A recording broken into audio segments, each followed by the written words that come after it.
friends. Welcome to the virtual book club sponsored by the South Carolina Christian Action Council and South Carolinians for Alternatives to the Death Penalty.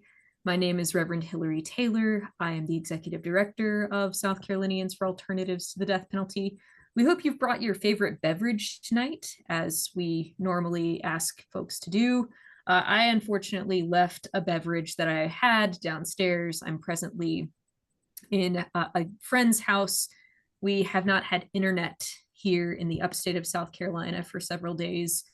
We ask those of you who are religious or spiritual to please continue to hold us in your hearts and in your prayers, because there's a lot of devastation.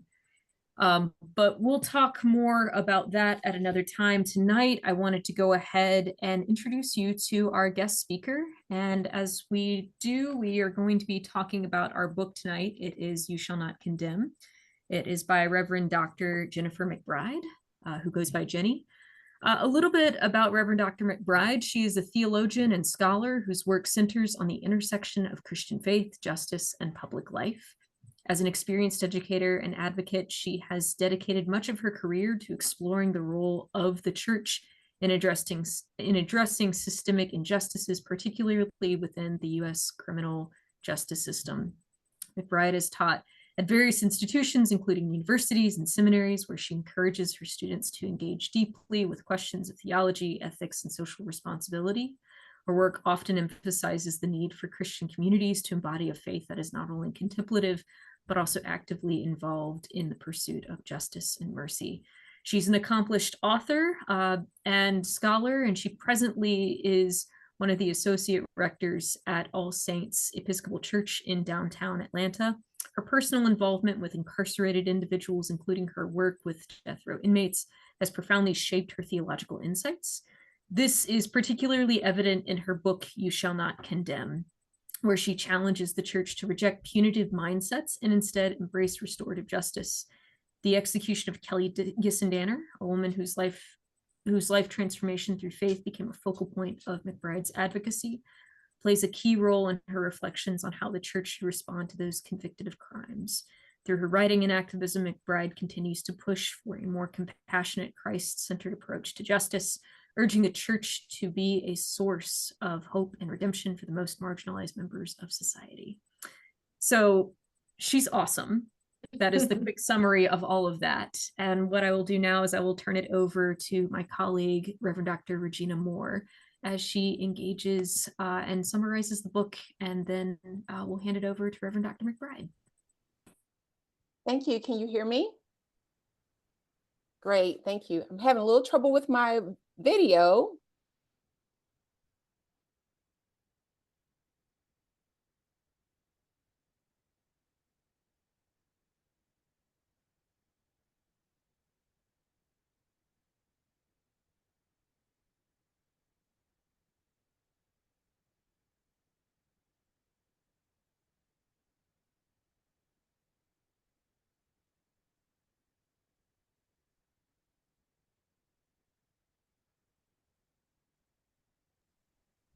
Are you saying anything, Regina?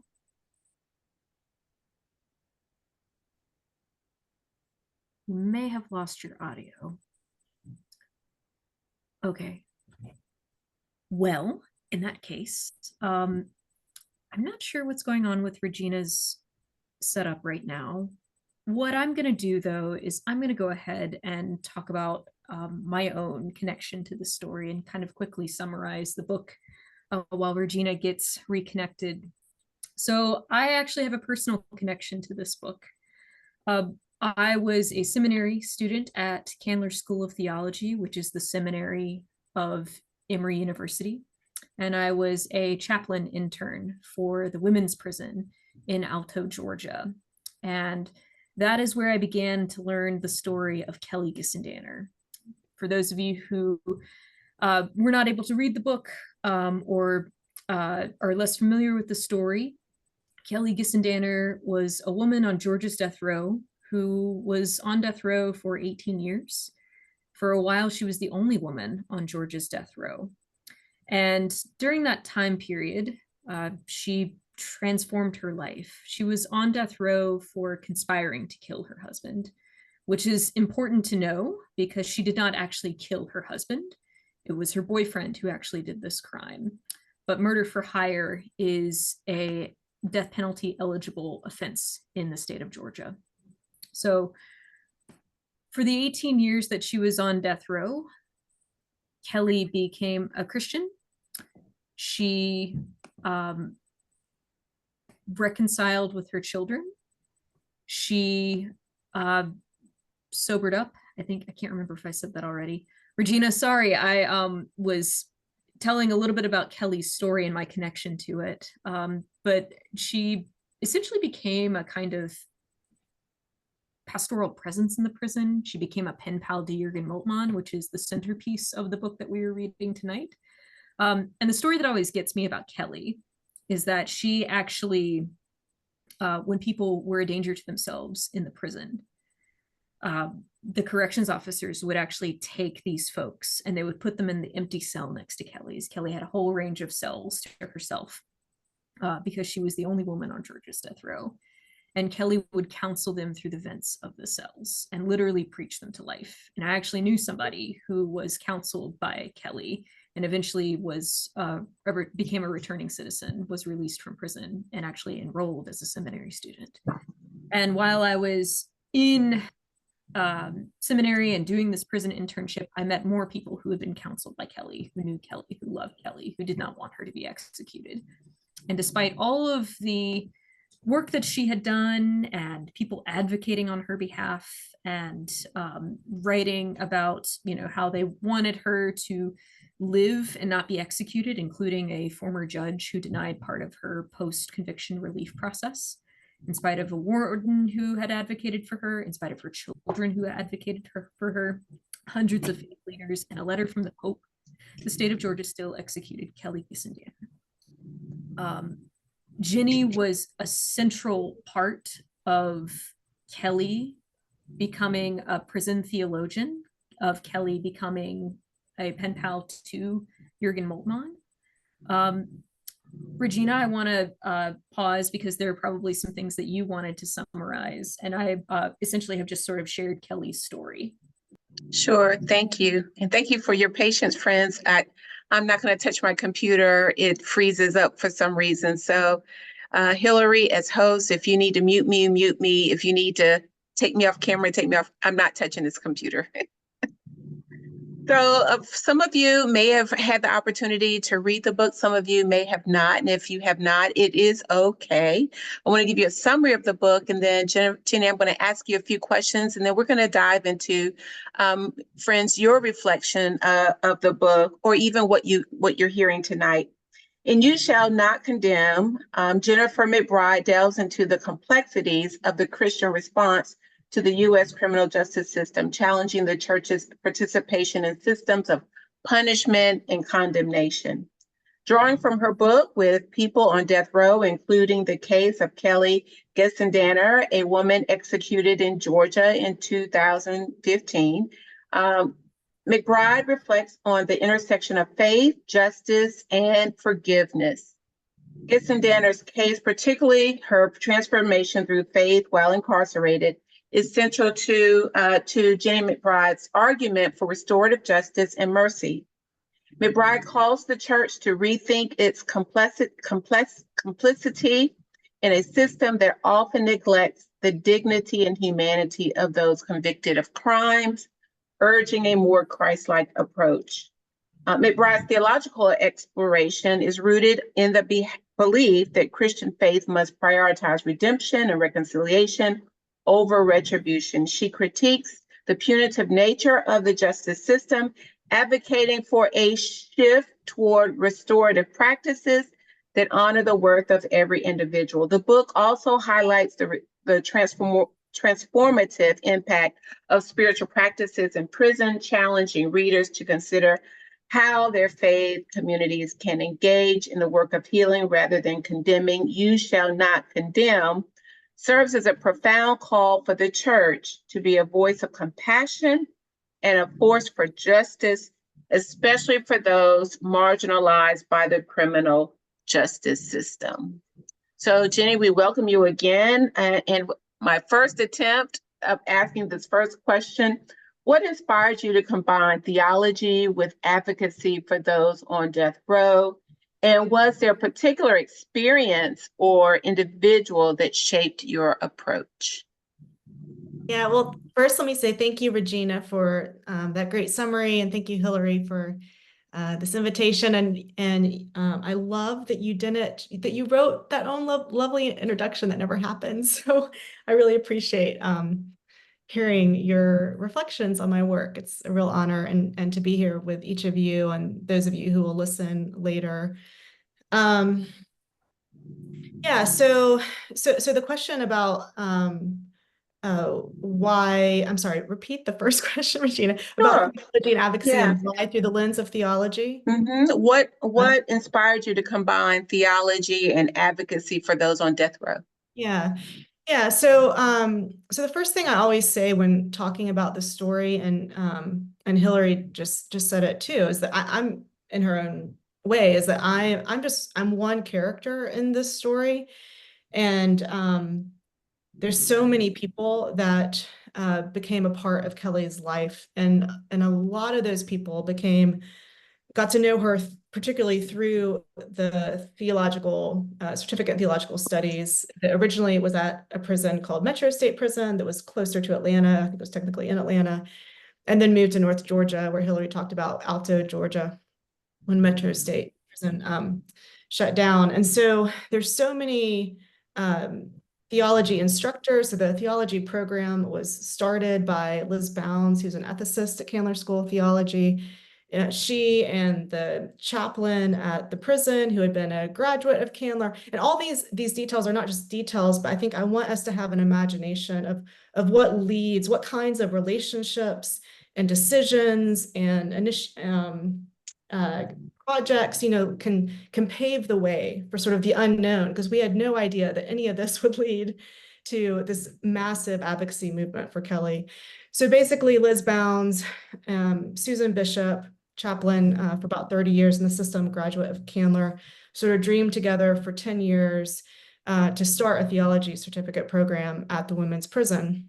And it would be a program that would be teaching classes like what Hillary took at Candler. I mean, the same classes, hardcore sort of graduate level theology, ethics, Bible, electives.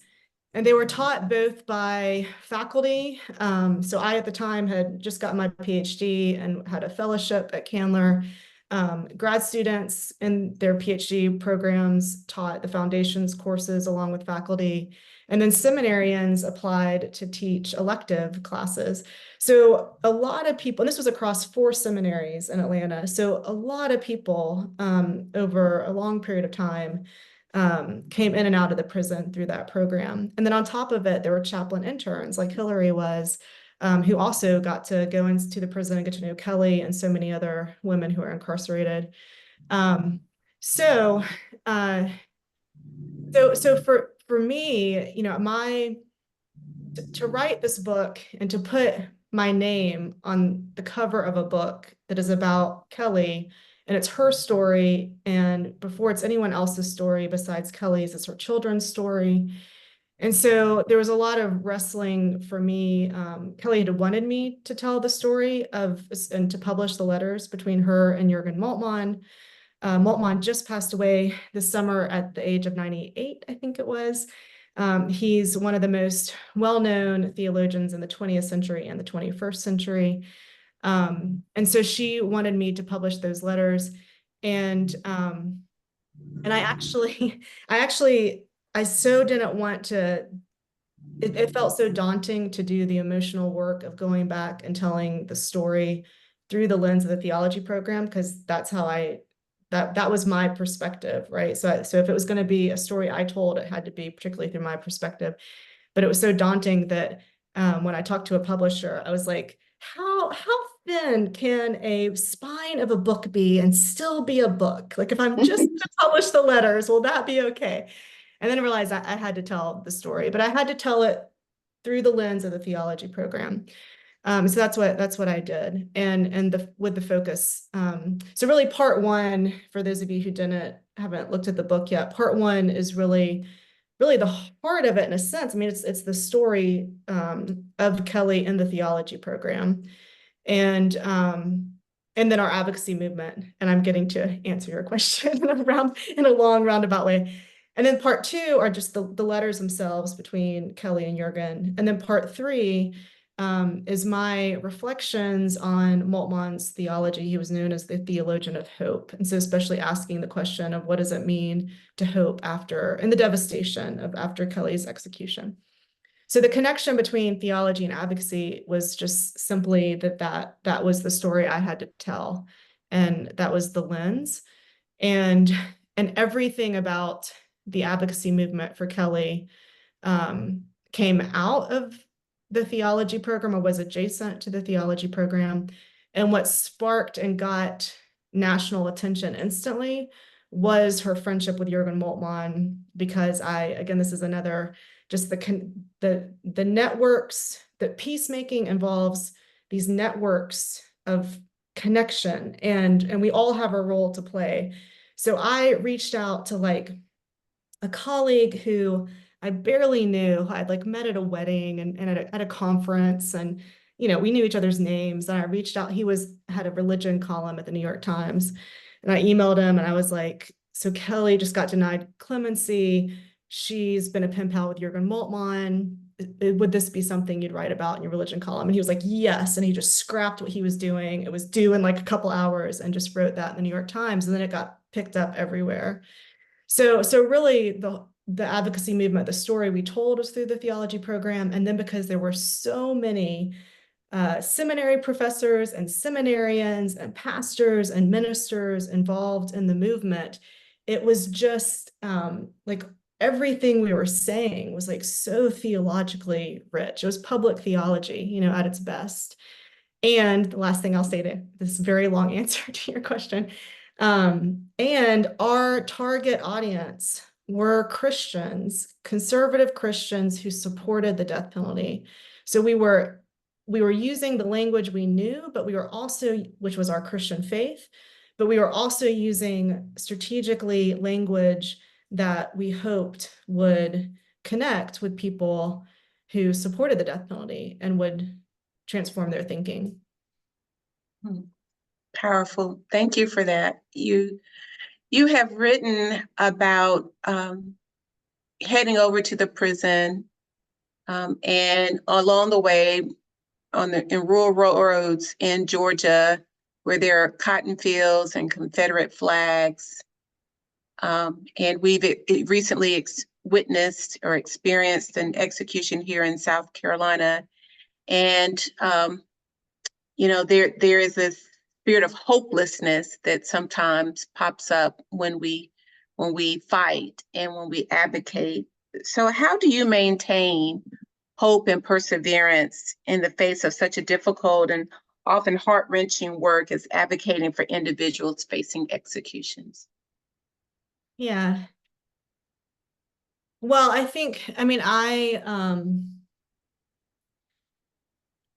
so my connection to the death penalty, anti-death penalty work is sort of two main things. Of course, getting to know Kelly as one, and the other is being a part of a community that was around for about 30 years, sort of a radical activist and Christian worshiping community called the Open Door Community.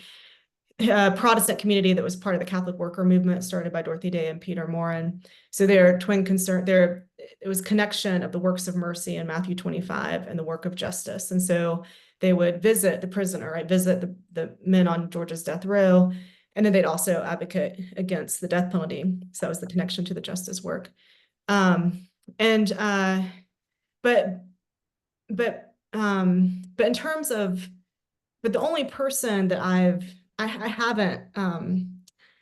haven't visited anyone else on death row, and I can reflect on that a little more. It's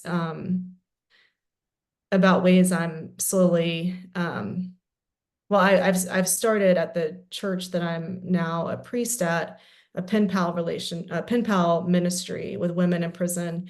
And the people who have been attracted out of our church to this ministry have all happened to be women. And I have had a couple of men, and I think it's fine to cross gender, in these ways, but thought, if there's more men who might want to write to men on death row. So I have one of my best friends is actually the same kind of work that Hillary's doing, or actually is a hospitality house for families of men on death row, and is also involved in Georgians for Alternatives to the Death Penalty. So so I just want to kind of say all this to say is that I'm not super involved right now in building. I don't have other relationships with people on death row. What I do have is continued friendships that now go back 15 years with with the women who are incarcerated still at Alto, at Arundel and Alto, Georgia, and now I've been transferred to other prisons around Georgia. And I've been able to stay connected to them in part through the work of my husband, who does now college, higher education in prison programs, and did one at Arundel. And a lot of the women who started in the theology program applied for the college program. It's through Life University here in Atlanta, and got accepted. And so stayed connected that way and through cards and through visits. And it was really important for me that the story I told about Kelly and the death penalty stayed very much connected to how we talk about prisons. And so again, sorry, I'm kind of going a long way around answering your question, but I think this is the important thing to say at the outset is that that I had written a little bit about my work teaching in prisons. It involved some about Kelly, but also involved about the many other students that I had inside the women's prison. It was a book called Radical Discipleship. It's about teaching in the prison and being at the Open Door community. And I kind of said all that I knew how to say already in that book. And then the Kelly book is kind of, in some ways, a sequel to that. And in the kind of emotional burden, I guess, of writing this and of facing it again, I just thought, I'm not going to say, I'm just going to focus on the death penalty. And luckily I had my husband, Thomas, that was like, you can't talk just about the death penalty. Like the death penalty is, if we're talking about prisons or the death penalty as, to use the Apostle Paul's language, as a power and a death dealing power, a power and principality, the prison is that. It's literally a death dealing power and principality. And I think back in the day, maybe before like Michelle Alexander's book, The New Jim Crow, which really started a sort of nationwide conversations about prisons beyond just death penalty. We might hear arguments like, well, we don't need a death penalty because people can just be in prison for life without parole. And just, we can't make that argument anymore in good conscience because we know that prisons are also death dealing. So that's kind of a long way of what I want to say is that for me, the sense of what keeps me connected is my ongoing relationships and friendships with these women who are the one woman, Val, calls me every week. We're very close. She's a very close friend of mine. She prays for me and encourages me, and I try to do the same for her. And so that's one of the main things I want people to take away from the book, is that we have to be in relationship with people that are in prison and that are on death row. And so that's not hope, but that's the energy, that's the relational energy that keeps me connected. The other thing to say about hope, which might sound more sort of heady and academic, but it's real for me, is the way that Jürgen Moltmann defined hope, and or one way that he did. So he's written about this, of course, but a few months after Kelly was executed in September of 2015, and actually we were supposed to be on the call last Thursday, and I forget the exact date, but it was around the time of her September 29th was the day of the scheduled execution, and she died after midnight that night on September 30th. But 2 months after we were at our huge 10,000 people religious studies scholar professor conference, it happened to be in Atlanta. And Jürgen Moltmann was there, and he was being interviewed. And at the last minute, this colleague of mine invited me to share the stage with him when they were going to ask him about Kelly.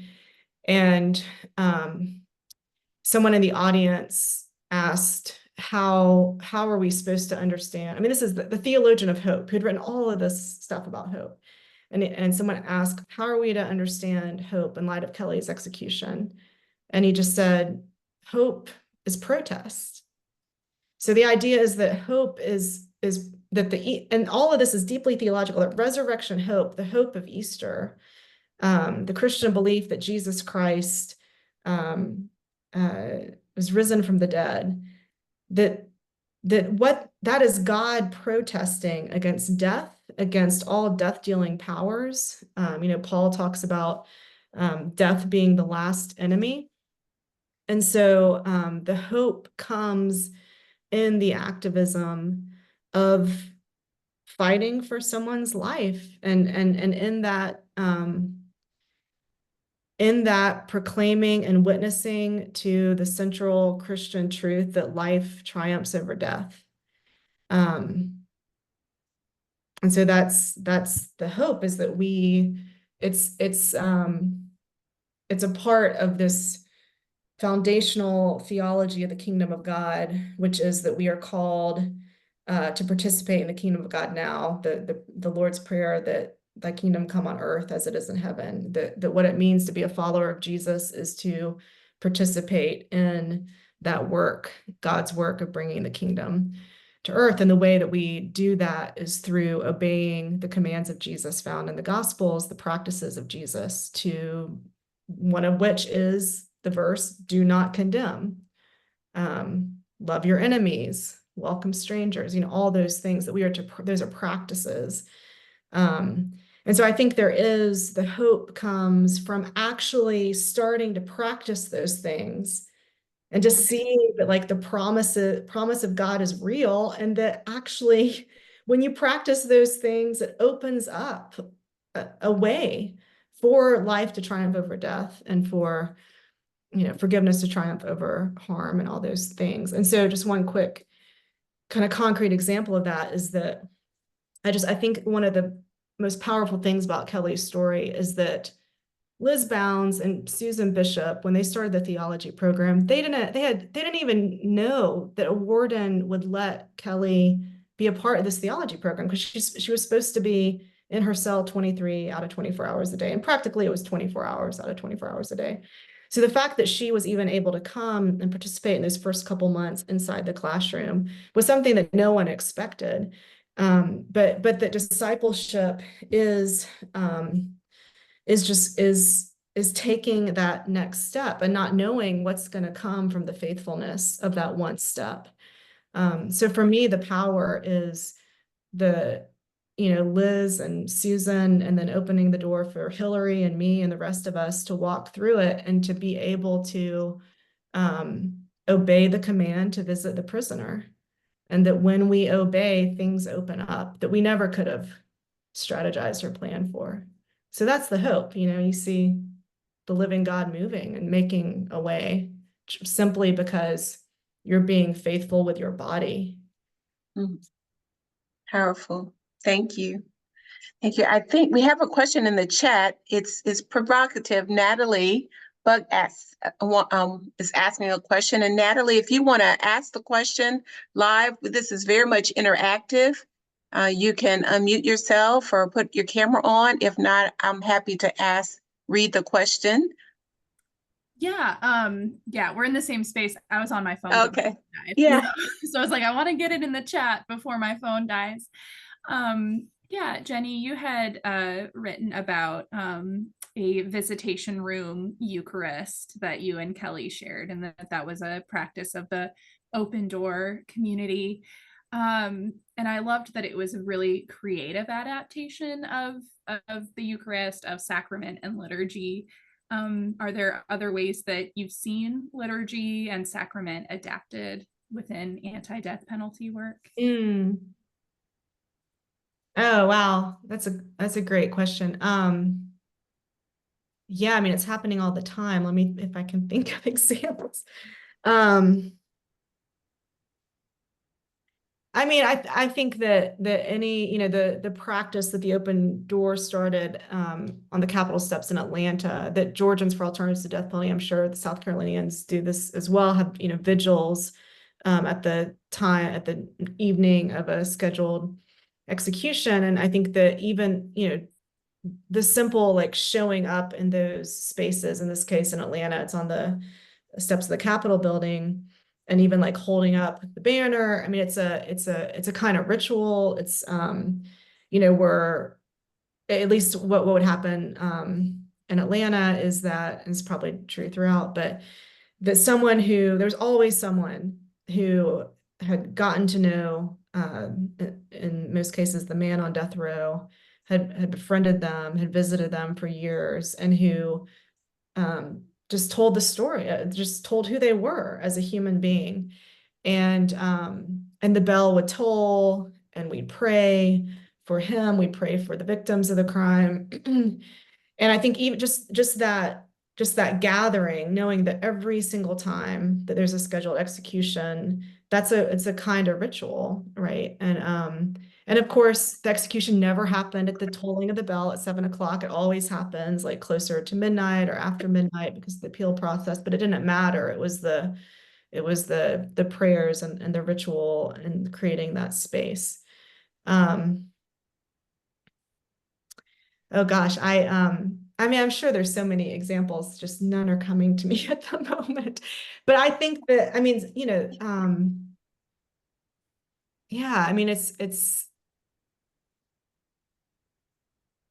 so important I think this is one of the biggest things that the Open Door community taught me, is that when you're reading scripture, when you're placing your body in a space that you want to otherwise have, where there's you know, some kind of oppression happening, or you're in solidarity with people who are directly impacted with some kind of death dealing power, when you're bringing those experiences into a worship space and you're reading scripture through that lens, like those are the most those are the times when, you know, the Bible comes the most alive, and where we're not just talking about sort of generic ideas about God, or you know, it's yeah, it's really kind of finding ourselves in the story in the gospel story. So I mean, yeah. Anyway, sorry, I'll stop there. No, you're fine. You're good. You're good. I know that Hillary and I have both worked on, when we think about liturgy in South Carolina, at least the last couple of years, we tend to reach out to congregations on Ash Wednesday when we're thinking about our own mortality, and we lift up the anti-death penalty work that's being done. Same thing around Monday, Thursday, and even Good Friday, and the songs that are sung on Good Friday. You know, they hung them high, they stretched them wide. It was a lynching, it was an execution. And to help folks realize, in the spirit of advocacy, what happens on death row, Christ relates because of the sacrifice that Christ made on the cross for us. It's I'm really surprised, and I will move to my question about the book. I'm often surprised, especially because of this heightened awareness, Hillary, of executions happening in the state. We've had an execution, 2 weeks ago, hadn't had one in 13 years.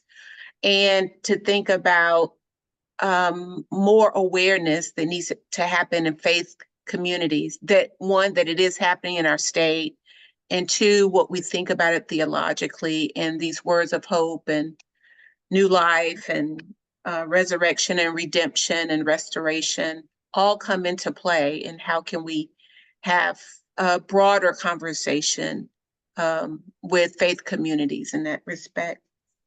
It actually, your comment made me think of one thing that we did recently at All Saints is we hosted one of the Journey of Hope speakers, of family members, and that includes both family members of victims of violent crime, but then also, of course, includes family members of people who are executed on death row. And this was actually the group that put it on ended up being mostly the Freedom Writers, the pen pal group, and then me. And there, we didn't get a lot of people to come, but a lot of the Journey of Hope speakers came. It was at the beginning of their time. And I realized later that really probably the purpose of that was as a kind of respite for them. And we had one of the pen pals, one of the Freedom Writers, who's just this gorgeous celloist, play, and then someone accompanied our piano. And it was like the most beautiful music I've ever heard. And All Saints is known for its music. And this was just stunning. And, we told the bell for each person who had been executed in Georgia since 1976. And I believe we also listed the names of the victims of the crime as well. And then I said a few words that was about this vision of restoration, of holding all of the harm that happens, both those who have done the harm and those who have been harmed, and kind of the cycle. So I think that's such a basic theological truth now for me, and it's not just theological truth, but practical truth when we think about how do we deal with harm in our society. And so I think even for Christians to hear this message that we're holding at the same time, we're holding the victims of the violent crime and the victims of state violence, and their complicated relationship all together, and asking for restoration of life in all the ways. And that's one of the things I talk about in the book, is that God's salvation, or God's restoration, looks different for different people depending on, oh, my earring fell out, depending on what their relationship is to the harm. And so we need to start talking about these things both practically and theologically. Like what does salvation or liberation look like for the person who's done the harm? Well, it looks like being held accountable, not that, which does not equate to punishment, just having to face what they've done, and to be forgiven and to be put back on the right road. And what does liberation or salvation look like for the person who's been harmed? It looks like the creation of justice, the creation of right relationship and of healing. And so I think, there's so much in the rituals and the space they create for us to say things that aren't normally said, even in our churches. Yeah, thank you. Thank you for that.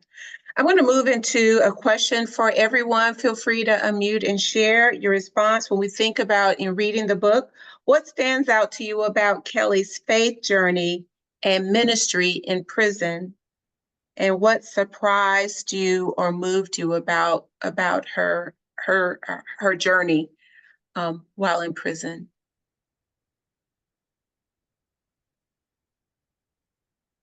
I'll start off by saying I think Kelly was an evangelist.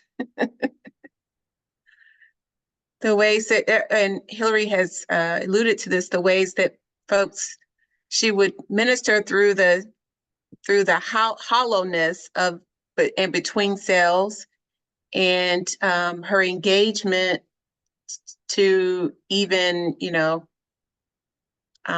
singing, as you wrote about, singing and laughing her way through, modeled a level of witness even in the midst of the hopelessness.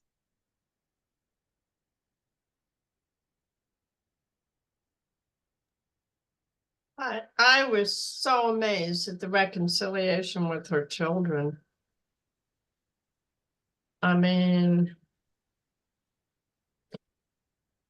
that's amazing. She had to be somebody really special to get that kind of forgiveness.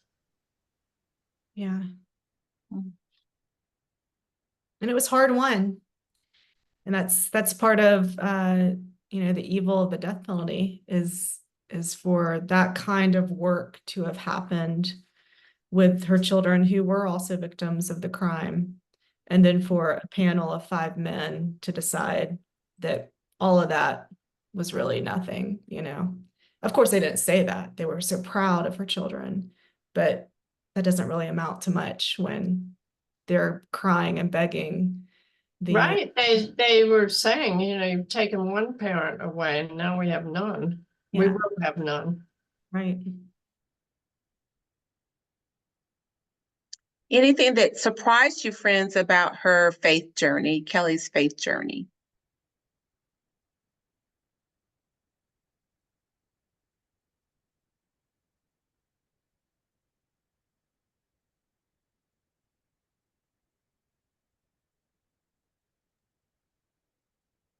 You know, I haven't read the book.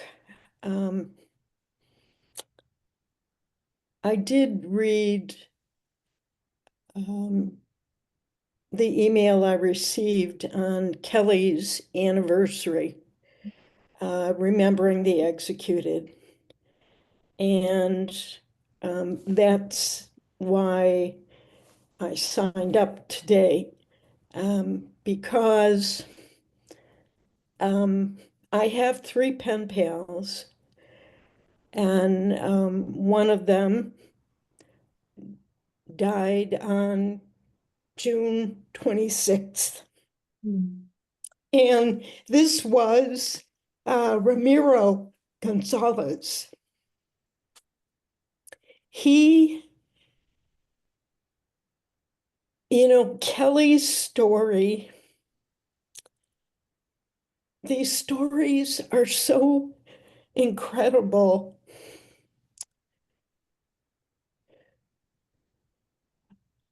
To see how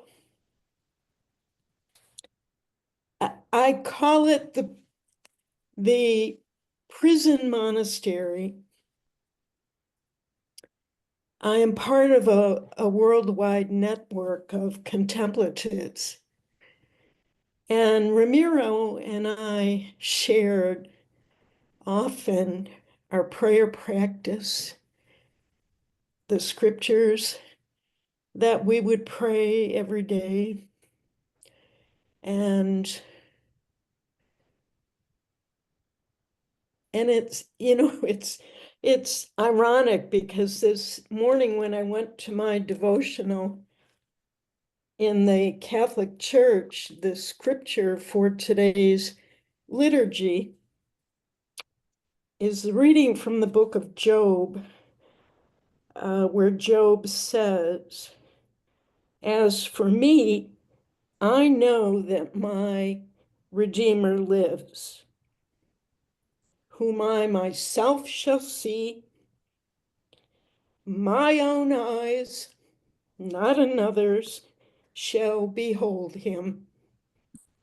And from my flesh I shall see God. My inmost being is consumed with longing." And just before he died, in one of his last messages, he said, "Linda, I know my Redeemer lives." I wrote to Ramiro for a little over 2 years, so I don't really know how all this grace, like leaven, just kept expanding and expanding in his life. Clearly, his spiritual advisor, a woman his age from Canada, was instrumental. But what I saw was this amazing unfolding of the human spirit and of all the good that he did on the Polunsky unit. The pen pal that I have now wrote me, and he said, when Ramiro left that day, we were all at our windows banging on the glass, and Ramiro came out, turned around, raised his handcuffed hands, and smiled. And my pen pal said, I hope he knew how much we loved him. Mm. And I wrote back and I said, I know he did.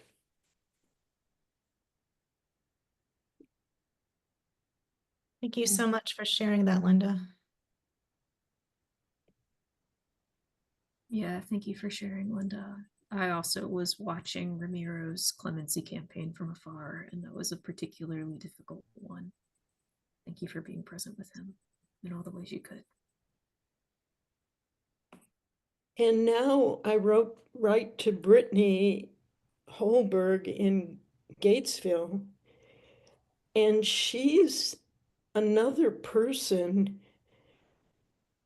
I have no idea what the impetus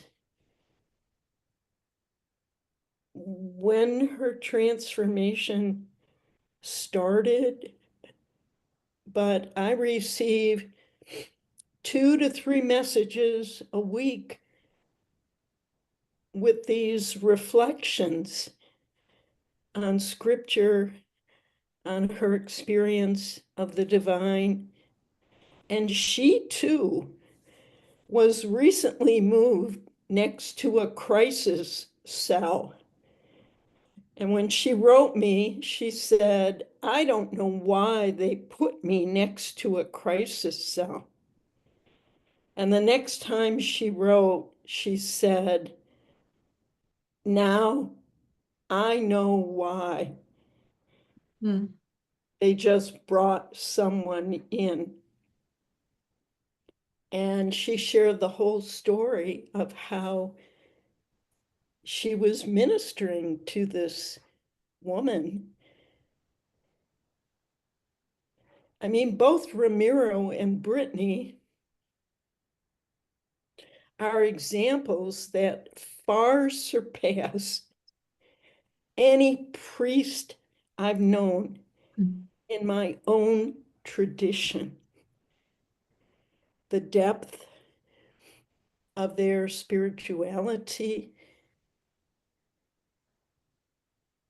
and the fact that God is alive, real, not a concept, not a theological construct, but a real live presence. They're amazing people. Yes. Thank you so much, Linda, for sharing with such compassion. Thank you. I want to ask us to think about what did you learn? This is for everyone. What did you learn about the clemency process through Kelly's story?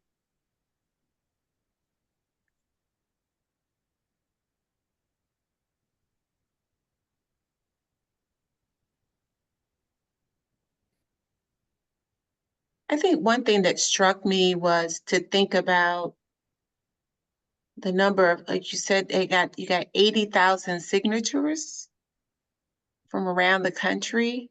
And that was a part of the process. I don't know how you do that, but also it's a reminder that people, when we lift up a concern, or if we lift up a matter of injustice, that people will respond. And sometimes they may not know how to, they may not know how to organize a prayer vigil, they may not know how to include it in a sermon, they may not know how to speak with their coworkers about it, may not have time to, march around the governor's mansion, but they can take the time to sign a petition. And it reminded me that we can ask for a simple request can make a great impact. I'm remembering when Hillary delivered 10,000 signatures to the governor's office. And she leaned in and said, well, can we get the governor out here? She didn't say it in those many words, but that was the pep in her step. And the cameras just swiftly moved to Hillary delivering these signatures on behalf of the public. And what powerful witness that was. Kelly, Yeah, I is- mean, so go on ahead. no, go ahead. I was just going to say that, yeah, Kelly's process taught me how arbitrary the Georgia Board of Pardons and Paroles is. And how, yeah, it doesn't matter public outcry, doesn't matter victim witness statements. Yeah, if Pharaoh's heart is hardened, then yeah, there's not much you can do about it. And that theology makes a big difference. Yeah. Yeah, one of the things that I write about that was just so shocking was the lack of separation of church and state. And so, we had all been, I mean, the room, this little, tiny room where we spoke before the Board of Pardons and Paroles was just packed, with all the people connected to the theology program and to Candler's chaplaincy program. And so sorry, I just lost my train of thought. I'm like just instantly right back there in that room. I forgot what the point I was about to make, but another point I was going to make is that it really shows that although the language of the board and the criminal justice system is concern for victims, that it's really only concern for the victims who want retribution, right? So of course, when her children and especially her daughter, Kayla, were, as we said earlier, begging them to spare Kelly's life, that, they weren't listening to those victims. Yeah.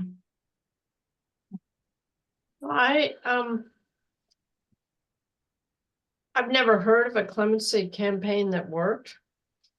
I sign everything and it seems like nothing ever works, but I have to do it because that's my obligation. Otherwise, I feel like I'm a part of the system. If I don't object to it, then if I'm quiet, I'm complying with it, right? And if one person is hurting, we're all hurting. I mean, you have to.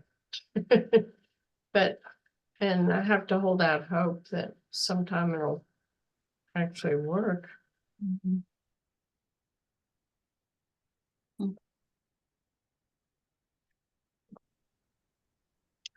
I'm gonna go ahead. I was gonna say, I remember I was gonna say earlier about the point of the theology of the board and the separation of church and state, and how we were, told not to use, theological arguments against the board. We're like, oh, of course, we're not gonna do that. But then they did it to us, and to see the kind of just really, really bad theology of, I mean, in some ways, like very popular theology, that so many of our churches have about the meaning of the cross and substitutionary atonement theory and these sorts of things where punishment is like central to the way God saves.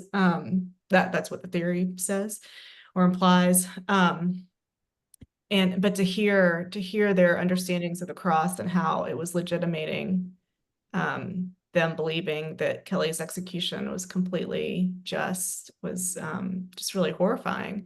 And I think for me I mean, now I'm a priest, so I guess I'm still kind of a professional theologian, but I was especially like a professor, theological professor, professional theologian, and to see like, so many even Christians don't care that much about thinking theologically, but our theological thinking actually does have like life or death consequences in the public square.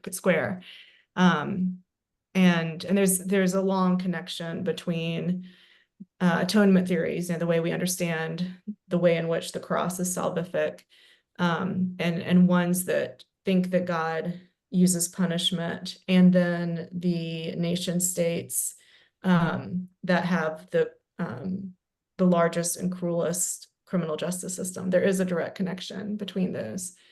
So for me, it's a call for Christians to really do the hard work of thinking critically about theology and what it is that we're saying we believe, and what the fruit is of those claims that we make. As we come to an end of our time together tonight, I want to ask, what are you taking away from our conversation tonight? If you can think of one word, you can put it in the chat, or one phrase, or one image. What's your takeaway from this engagement tonight? And as you do that, I'm going to turn back to Jenny and ask, many of us, or most of us here tonight, are living in a state where there are more people on death row, and things have, the state is making plans to call for death warrants for others living on death row. What advice, encouragement would you offer to us as advocates, and those of us on the front lines of advocating against the death penalty of South Carolina?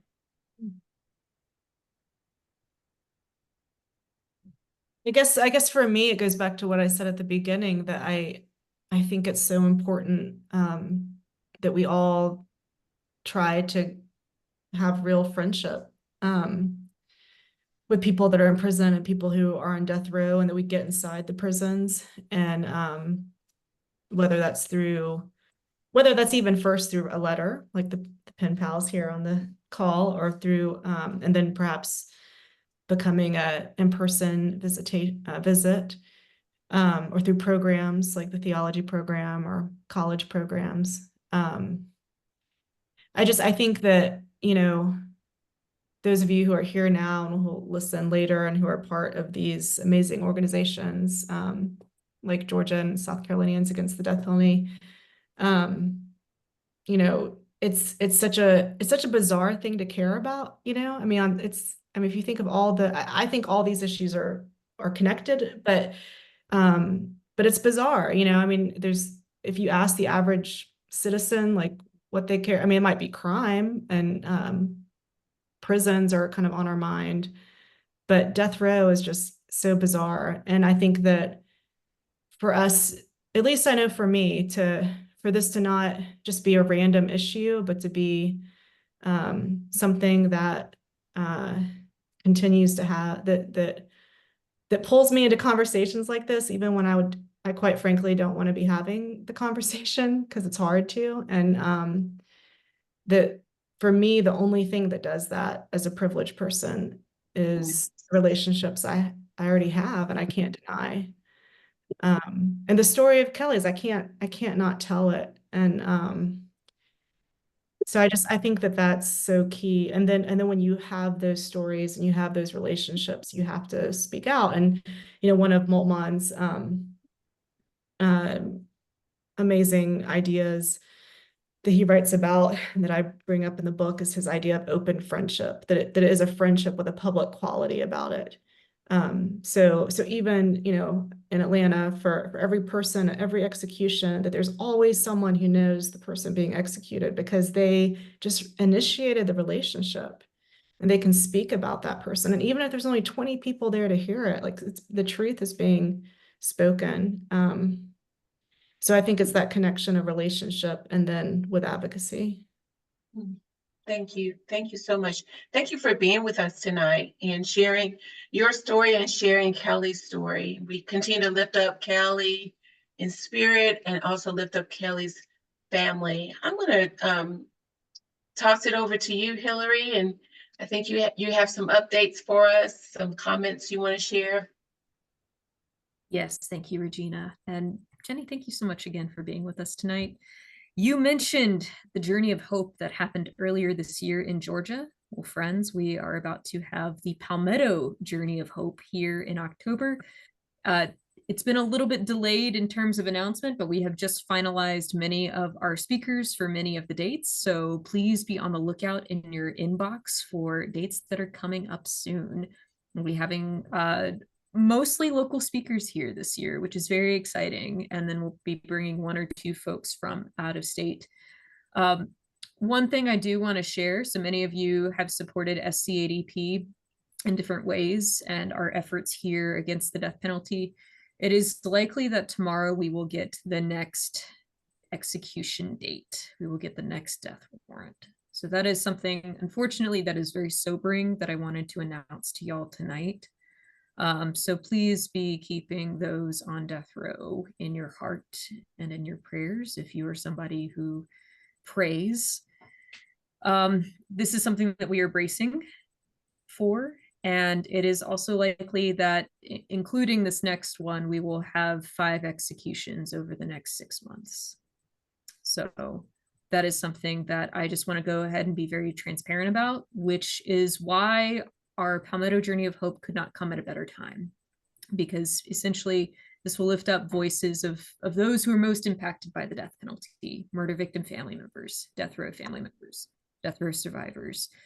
A lot of the conversations we are having about executions are also bringing corrections officers and police officers in our midst. And so we are hoping that we can cultivate those voices for our clemency campaigns in the future. So please be in prayer for that. Besides that, I know some of you have emailed me with an interest in being a pen pal to somebody on death row. In fact, it was Kelly Gissendaner and Georgians for Alternatives to the Death Penalty that inspired me to become a pen pal to somebody on death row here in South Carolina. I know I owe a few of you an email, but if there are folks who also want to be a pen pal, please let me know. And I'll go ahead and put you on the list, and I'll send you the list of best practices for how to be a pen pal to death row here in South Carolina. And then, of course, if there are other ways that you would like to support the clemency campaigns, you can donate financially either to the South Carolina Christian Action Council or to South Carolinians for Alternatives to the Death Penalty. I'll include links for both of our organizations and donations in our next email.